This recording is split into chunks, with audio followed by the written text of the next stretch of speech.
Mateus 26.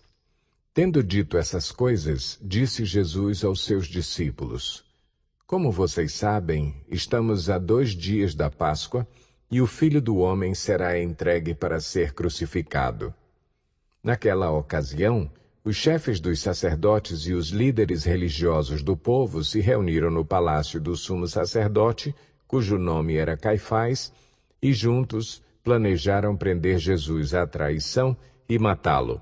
Mas diziam: não durante a festa, para que não haja tumulto entre o povo. Estando Jesus em Betânia, na casa de Simão, o leproso, aproximou-se dele uma mulher com um frasco de alabastro, contendo um perfume muito caro. Ela o derramou sobre a cabeça de Jesus quando ele se encontrava reclinado à mesa. Os discípulos, ao verem isso, ficaram indignados e perguntaram: por que este desperdício? Este perfume poderia ser vendido por alto preço e o dinheiro dado aos pobres. Percebendo isso, Jesus lhes disse: por que vocês estão perturbando essa mulher? Ela praticou uma boa ação para comigo, pois os pobres vocês sempre terão consigo, mas a mim vocês nem sempre terão. Quando derramou este perfume sobre o meu corpo, ela o fez a fim de me preparar para o sepultamento. Eu lhes asseguro que em qualquer lugar do mundo inteiro onde este evangelho for anunciado, também o que ela fez será contado em sua memória. Então, um dos 12, chamado Judas Iscariotes, dirigiu-se aos chefes dos sacerdotes e lhes perguntou: o que me darão se eu o entregar a vocês? E lhe fixaram o preço, 30 moedas de prata. Desse momento em diante, Judas passou a procurar uma oportunidade para entregá-lo. No primeiro dia da festa dos pães sem fermento, os discípulos dirigiram-se a Jesus e lhe perguntaram: onde queres que preparemos a refeição da Páscoa? Ele respondeu, dizendo que entrassem na cidade, procurassem um certo homem e lhe dissessem: o mestre diz, o meu tempo está próximo. Vou celebrar a Páscoa com os meus discípulos em sua casa. Os discípulos fizeram como Jesus os havia instruído e prepararam a Páscoa. Ao anoitecer, Jesus estava reclinado à mesa com os 12. E, enquanto estavam comendo, ele disse: digo-lhes que certamente um de vocês me trairá. Eles ficaram muito tristes e começaram a dizer-lhe um após outro: com certeza não sou eu, Senhor.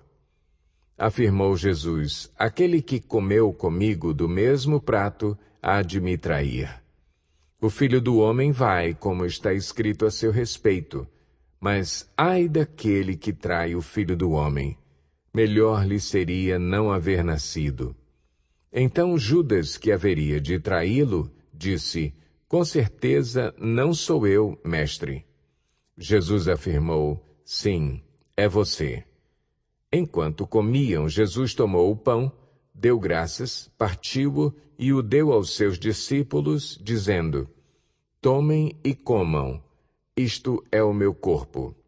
Em seguida tomou o cálice, deu graças e o ofereceu aos discípulos, dizendo: bebam dele todos vocês. Isto é o meu sangue da aliança, que é derramado em favor de muitos, para perdão de pecados. Eu lhes digo que, de agora em diante, não beberei deste fruto da videira, até aquele dia em que beberei o vinho novo com vocês no reino de meu Pai. Depois de terem cantado um hino, saíram para o Monte das Oliveiras. Então Jesus lhes disse: ainda esta noite todos vocês me abandonarão, pois está escrito: ferirei o pastor, e as ovelhas do rebanho serão dispersas. Mas, depois de ressuscitar, irei adiante de vocês para a Galileia. Pedro respondeu: ainda que todos te abandonem, eu nunca te abandonarei. Respondeu Jesus: asseguro-lhe que, ainda esta noite, antes que o galo cante, 3 vezes você me negará.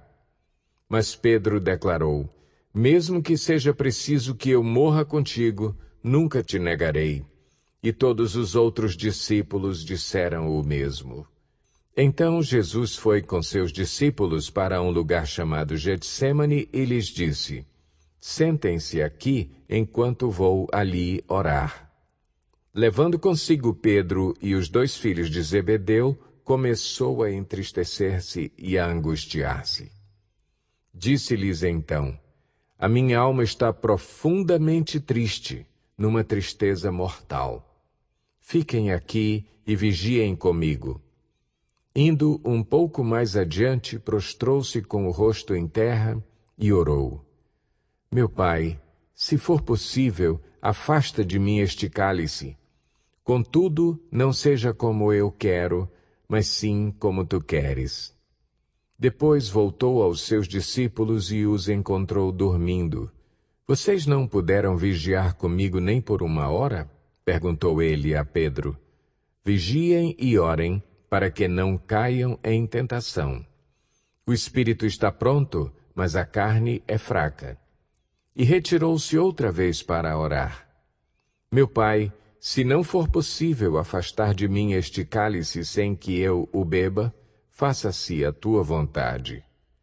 Quando voltou, de novo os encontrou dormindo, porque seus olhos estavam pesados. Então os deixou novamente e orou pela 3ª vez, dizendo as mesmas palavras. Depois voltou aos discípulos e lhes disse: vocês ainda dormem e descansam? Chegou a hora. Eis que o Filho do Homem está sendo entregue nas mãos de pecadores. Levantem-se e vamos. Aí vem aquele que me trai. Enquanto ele ainda falava, chegou Judas, um dos 12. Com ele estava uma grande multidão armada de espadas e varas, enviada pelos chefes dos sacerdotes e líderes religiosos do povo. O traidor havia combinado um sinal com eles, dizendo-lhes: aquele a quem eu saudar com um beijo é ele, prendam-no. Dirigindo-se imediatamente a Jesus, Judas disse: salve, mestre, e o beijou. Jesus perguntou: amigo, o que o traz? Então os homens se aproximaram, agarraram Jesus e o prenderam. Um dos que estavam com Jesus, estendendo a mão, puxou a espada e feriu o servo do sumo sacerdote, decepando-lhe a orelha. Disse-lhe Jesus: guarde a espada, pois todos os que empunham a espada, pela espada morrerão.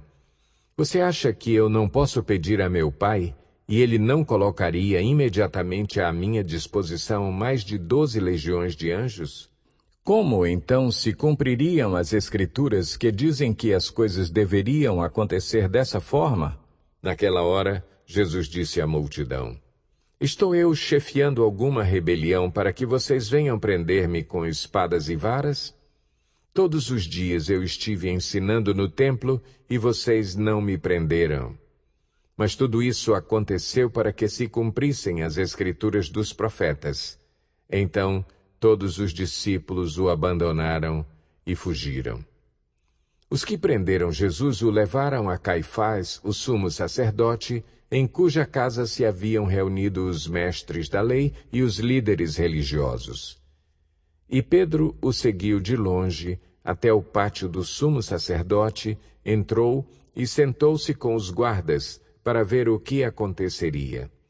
Os chefes dos sacerdotes e todo o sinédrio estavam procurando um depoimento falso contra Jesus para que pudessem condená-lo à morte. Mas nada encontraram, embora se apresentassem muitas falsas testemunhas. Finalmente se apresentaram 2 que declararam: este homem disse: sou capaz de destruir o santuário de Deus e reconstruí-lo em 3 dias. Então o sumo sacerdote levantou-se e disse a Jesus: você não vai responder à acusação que estes lhe fazem? Mas Jesus permaneceu em silêncio. O sumo sacerdote lhe disse: Exijo que você jure pelo Deus vivo. Se você é o Cristo, o Filho de Deus, diga-nos. Tu mesmo o disseste, respondeu Jesus. Mas eu digo a todos vós, chegará o dia em que vereis o Filho do Homem assentado à direita do Poderoso e vindo sobre as nuvens do céu. Foi quando o sumo sacerdote rasgou as próprias vestes e disse, blasfemou! Por que precisamos de mais testemunhas? Vocês acabaram de ouvir a blasfêmia. O que acham? É réu de morte, responderam eles. Então, alguns lhe cuspiram no rosto e lhe deram murros. Outros lhe davam tapas e diziam, profetize-nos, Cristo. Quem foi que lhe bateu? Pedro estava sentado no pátio e uma criada, aproximando-se dele, disse, você também estava com Jesus, o Galileu. Mas ele o negou diante de todos, dizendo, não sei do que você está falando. Depois saiu em direção à porta, onde outra criada o viu e disse aos que estavam ali, este homem estava com Jesus, o Nazareno. E ele, jurando, o negou outra vez, não conheço esse homem. Pouco tempo depois, os que estavam por ali chegaram a Pedro e disseram, certamente você é um deles, o seu modo de falar o denuncia. Aí ele começou a se amaldiçoar e a jurar, não conheço esse homem. Imediatamente um galo cantou. Então Pedro se lembrou da palavra que Jesus tinha dito, antes que o galo cante, você me negará 3 vezes. E saindo dali, chorou amargamente.